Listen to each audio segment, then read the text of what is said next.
A esta hora te conectas a una sola radio. Este es el sistema de emisoras Onda Digital en Colombia. Radio virtual, hecha por jóvenes, pensada por universitarios. Sistema de estaciones Onda Digital, un concepto diferente. Este trabajo es participativo porque entran excombatientes, entran funcionarios, pero también entran víctimas a trabajar ahí. Tiempo de restaurar, una serie de la Jurisdicción Especial para la Paz con el apoyo de la Unión Europea y la producción de Javeriana Estéreo. Hoy presentamos Fuertes como mariposas.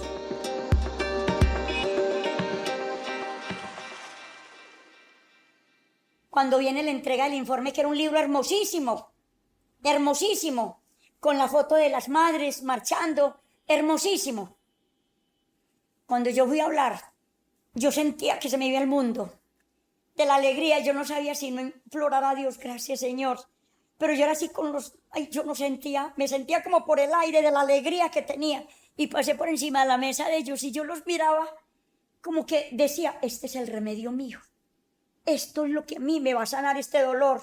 Esto es lo que a mí me da un poquito de tranquilidad. Porque las cosas ya van en serio. Ya cogieron el tigre por la cabeza y ya le vamos a dar duro a esta búsqueda de personas desaparecidas. Yo me sentí muy bien. Cuando empezamos a cantar el disco, a la despedida, cuántas veces siendo niño te recé. En tus brazos me sentí que te amaba. No, una canción que nosotros cantamos, es el himno de nosotras. Oiga, yo me desplomé y yo, Dios santo. Y yo, no aguanté más. Me dio muy duro, pero déjeme contarle. Los primeros que volaron a secarme las lágrimas fueron los funcionarios. Pero ay, es que usted no sabe lo que yo sentí entregando el informe, porque fue un descanso para mí, de verdad que fue un descanso para mí. No porque los voy a abandonar, no, sino porque ya veo una luz de esperanza en el camino, en el final del túnel. En abril de 2021, la Asociación Caminos de Esperanza Madres de la Candelaria, dirigida por Teresita Gaviria, entregó en la sede de la JEP el informe Los queremos vivos, libres y en paz. Resistir, buscar y persistir hasta encontrar la verdad. Este informe reúne 102 casos de desaparición forzada ocurridos entre 1994 y 2011. Allí están los testimonios de madres, padres, hijos y hermanos de personas desaparecidas. Muchos de ellos llevan más de 20 años buscando a sus seres queridos. La Jurisdicción Especial para la Paz tiene la tarea de investigar, esclarecer, juzgar y sancionar las graves violaciones a los derechos humanos, los crímenes de guerra y los crímenes de lesa humanidad cometidos en el marco del conflicto armado antes del 1 de diciembre de 2016. Las víctimas están en el centro de la JEP y además participan en todas las etapas de estos procesos judiciales. Una de las maneras como participan es a través de la presentación de informes que recogen la visión de las víctimas sobre los hechos más graves que sucedieron en el marco del conflicto armado. Fueron 8 meses bien invertidos, 8 meses que logramos presentar un macrocaso de 102 personas desaparecidas por la guerrilla y los militares. No alcanzamos el resto porque muchas mamás que denunciaron la desaparición de sus hijos soldados, el teniente ya las había amenazado, o el jefe de esa cuadrilla ya las había amenazado, entonces nos perdieron. Pero aquí, de solo la guerrilla, tenemos 406 personas, sino que no las hemos podido encontrar por las constantes amenazas. Y si a la madre Teresita, que tiene una paciencia enorme, la están amenazando, a nosotros sí nos matan en cualquier parte, y se me perdieron. Pero le digo pues que nosotros teníamos 406 personas. No pudimos presentar sino 102 personas. Entonces miren ustedes que fue un trabajo maravilloso. Los 8 meses de preparación del informe a los que hace referencia Teresita Gaviria fueron dedicados a recoger testimonios y pruebas que conservan o construyen las víctimas.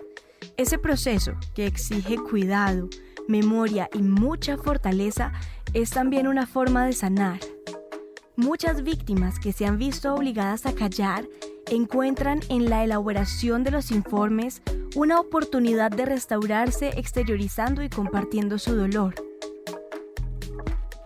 Para garantizar la participación eficaz de las víctimas, la JEP ha definido un conjunto de orientaciones para describir los hechos y precisar las circunstancias en las que ocurrieron, las fechas, las formas como se presentaron los hechos violentos, los lugares y las zonas.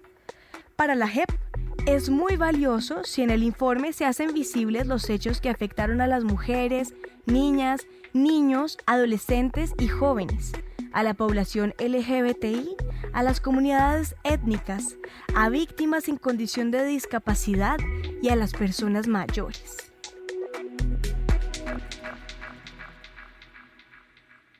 Yo soy Menderson Mosquera Quinto, soy coordinador de la Mesa Departamental de Víctimas de Antioquia.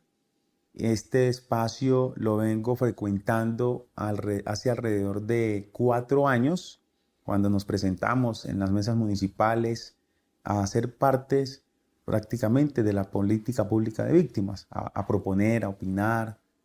La Mesa de Antioquia está integrada por 24 integrantes.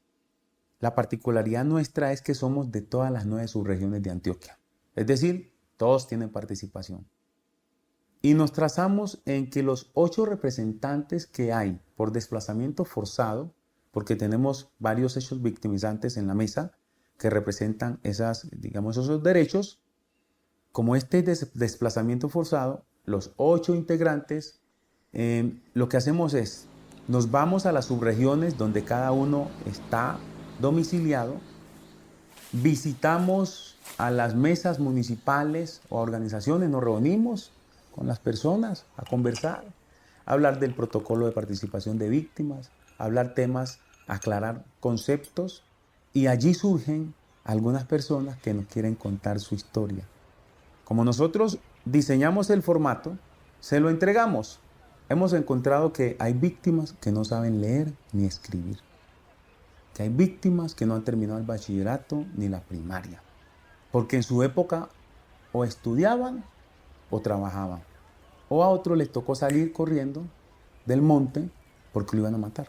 Entonces ahí se frenó el proyecto de vida, especialmente la educación. Entonces cuando el que sabe escribir lo hace, pues le entregamos el formato, le explicamos más o menos cuáles son los ítems para diligenciar, dónde lo debe diligenciar, si tiene alguna fotografía de la época también nos la puede aportar, si tiene alguna nota periodística, una copia de un periódico. A veces la gente guarda esas cositas, o si tiene algún elemento con el que se actuó ilícitamente en esa época, también nos los aporte. Muchos lo escriben, lo hacen en el formato y nos entregan el formato al final. En el momento cuando lo están escribiendo, lastimosamente eso revive los hechos. Hemos notado que, claro, se salen las lágrimas. Hay personas que no escriben, nosotros le preguntamos si quieren que nosotros se lo escribamos o cómo lo quieren hacer. Afortunadamente hay confianza, entonces nos cuentan y nosotros vamos estrictamente anotando lo que la persona nos está diciendo. Lloramos los 2 o los 3, porque son historias demacradoras, historias muy bárbaras, historias pesadas. Los informes que recibe la JEP deben ser colectivos, entregados por organizaciones, asociaciones o agrupaciones de víctimas que no tienen que estar constituidos legalmente. Estos informes deben responder mínimamente a las siguientes preguntas. ¿Cuáles fueron los hechos ocurridos en el marco del conflicto armado? ¿Dónde y cuándo se cometieron? ¿Cómo ocurrieron estos hechos? ¿Quién los cometió y contra quién se cometieron estos hechos? En su elaboración pueden apoyar universidades, organizaciones no gubernamentales e incluso instituciones que trabajan con poblaciones vulnerables o en riesgo. Hemos hecho acercamiento con la Corporación Universitaria de Sabaneta, Unisabaneta. Esa universidad nos facilitó un grupo de estudiantes de último grado de Derecho. Esos jóvenes nos ayudaron a digitalizarlo, nos ayudaron a consultar sobre el desplazamiento armado en esas subregiones. Y básicamente buscamos información en la Defensoría del Pueblo con alertas tempranas de la época y actuales. Solicitamos al Centro Nacional de Memoria Histórica también información sobre desplazamiento forzado y que nos asignaran, ojalá, una persona que nos ayudara a construir un informe, porque no es cualquier documento, ¿cierto? La JEP nos ha hecho articulación con la universidad para que nos facilitaran un equipo, digamos, en marco de una investigación académica, ¿cierto? Y de una clínica jurídica de la universidad, nos acompañaran como mesa departamental a la construcción de este informe, imagínate. Entonces, en ese aspecto, la JEP puso su grano de arena. Mapas, líneas de tiempo, recorridos por el territorio, también entrevistas y recortes de prensa, incluso puestas en común, círculos de palabra, encuentros para tejer y conversar.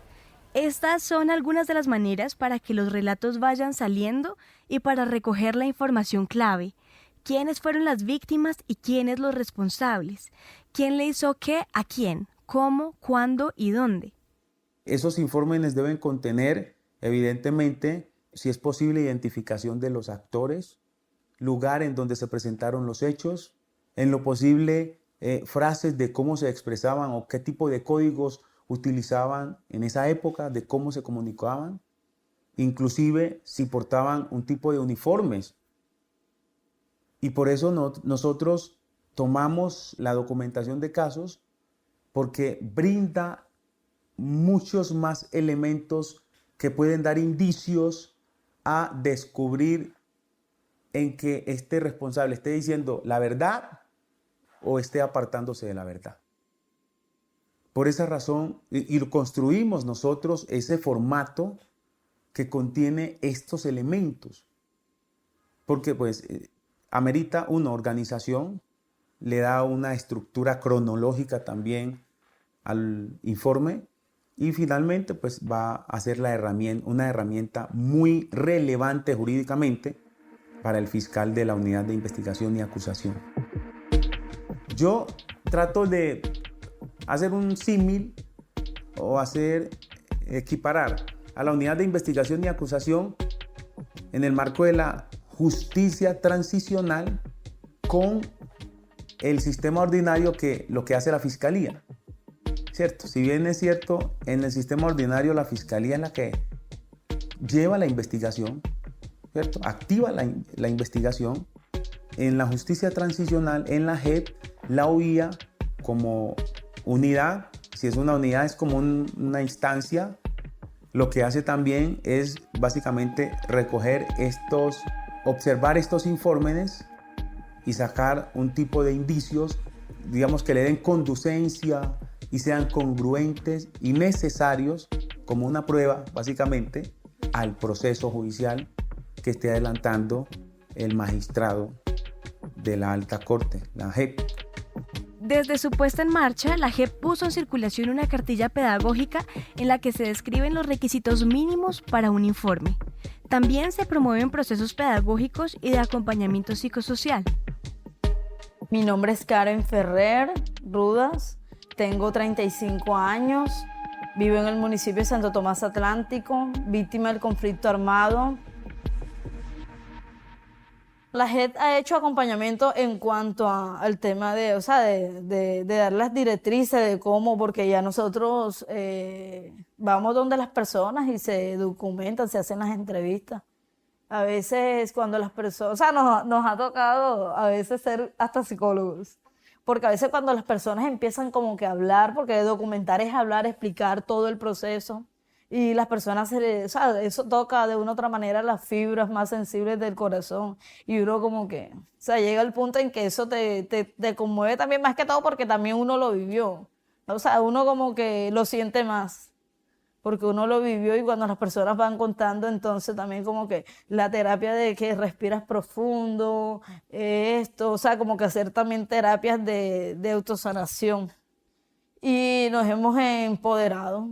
a tal punto que nosotros también hemos ayudado a documentar casos, también hemos colaborado a documentar casos en caso de desaparición forzada. De la JED hemos tenido como que el acompañamiento de cómo hacer las cosas, de cómo uno empoderarse del contenido de esto para poderle explicar a las otras personas, porque de verdad que mucha incertidumbre, muchas personas decían, no, pero es que eso es para favorecer a los guerrilleros, esto, lo otro. Y más que todo uno les explica, no, lo que pasa es que el sistema de justicia transicional, más que todo, en vez de ser una justicia represiva, es más retributiva. O sea, es como yo como víctima, cómo me siento resarcido. Y que sobre todo que me digan la verdad, quién lo hicieron, por qué lo hicieron. Porque vemos, o sea, si bien es cierto que venimos de muchos procesos, de las insurgencias con el gobierno, siento que de pronto, o sea, las víctimas hemos tenido como un poquito más de relevancia. Porque en el proceso anterior, créame que no. De hecho, todavía hay procesos que están en justicia y paz y aguantados, como el caso de mi familiar. O sea, ni siquiera de buscarlo, ni siquiera un acompañamiento psicosocial no lo hemos tenido.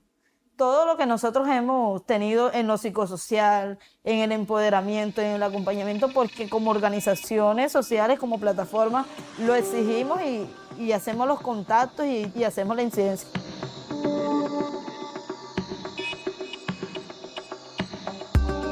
Estamos en Tiempo de Restaurar, una serie de la Jurisdicción Especial para la Paz con el apoyo de la Unión Europea y la producción de Javeriana Estéreo.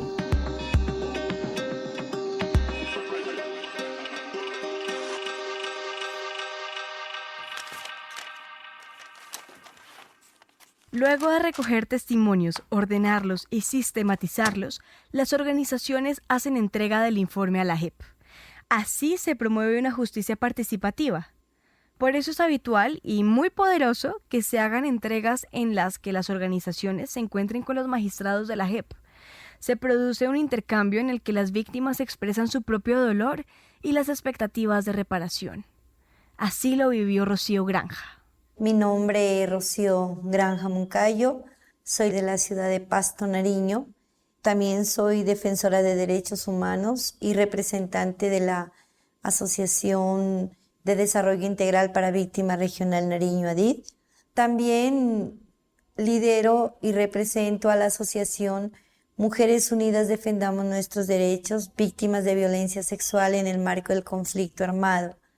Y iniciamos este proceso. Iniciamos ya con la socialización a las compañeras y se logró hacer este informe que se llama Relatando Memorias desde el Sur. Le colocamos este nombre porque muchas de las integrantes de la Asociación Mujeres Unidas Defendamos Nuestros Derechos son de diferentes territorios, de diferentes municipios. Y como lo sabemos que aquí en Pasto, Nariño es receptor, ¿sí?, de muchas víctimas, de muchos hechos victimizantes. Entonces quisimos colocarle al informe este nombre. Y bueno, nosotros, siempre el anhelo nuestro era entregar el informe nosotros personalmente. Y era relatar, por ejemplo, una realidad. Nosotros siempre nos identificamos con la mariposa, ¿no? Porque la mariposa es frágil, pero a la vez es fuerte. Porque a la mariposa, si tú le tocas una de las alitas, le dejas una marca, ¿no? Es sensible. Y así es el cuerpo de la mujer, es sensible. Pero que eso no la limita para seguir adelante. A la mariposa se le puede arrancar un ala, se le puede arrancar una antena, pero sigue. Se mueve, bueno, mejor dicho, pero sale adelante. Y así somos nosotras, las mujeres. Yo, por ejemplo, yo representé a esa mariposa que le tocó sufrir una metamorfosis como lo sufre la mariposa, que es dura, porque va por muchos procesos para convertirse en una mariposa. Una compañera que representaba a esa mujer camuflada, con otra identidad. Iba la compañera también representando a la población indígena, la otra compañera estaba representando a la población afro, la otra compañera era una madre vestida de una madre normal, una madre de familia normal, como lo éramos nosotros y como lo somos nosotros.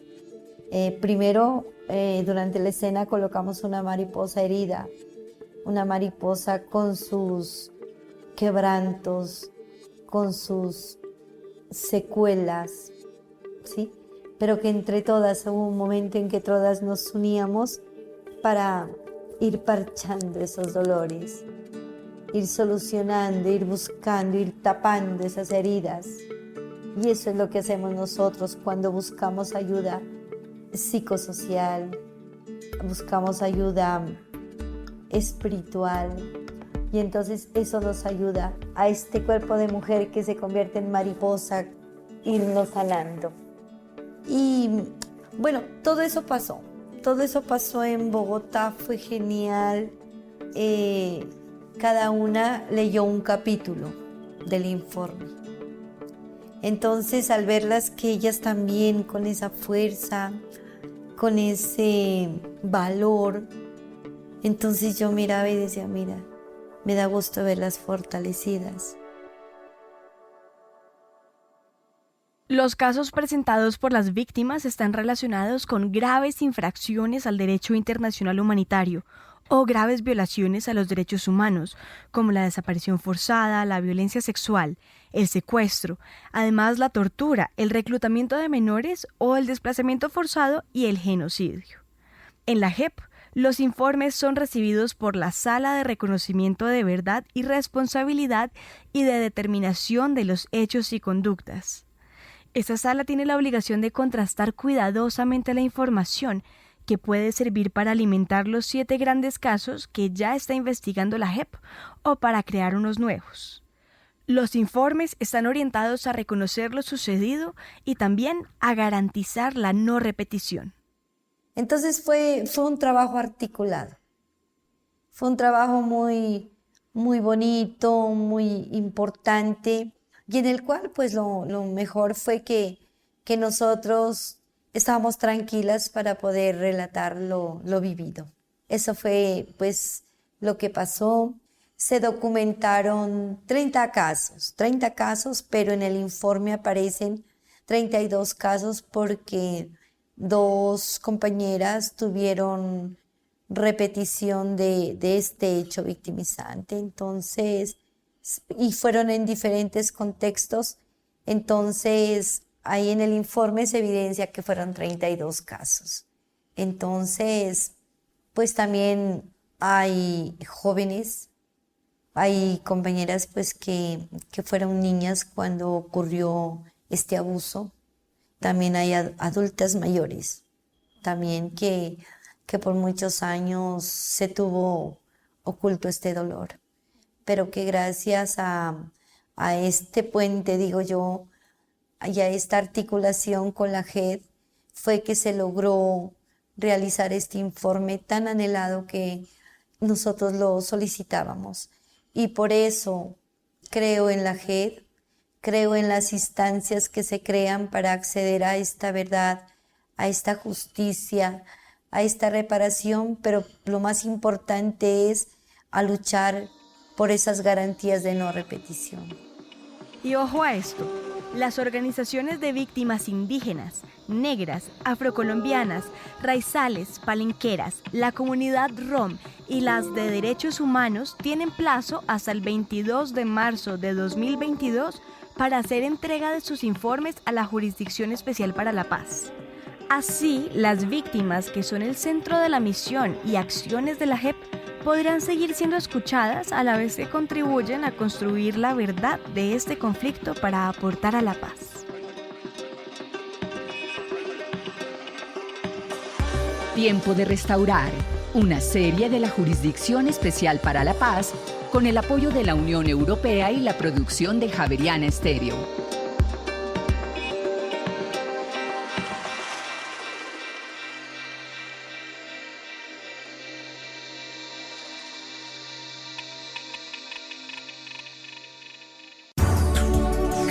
esta hora te conectas a una sola radio.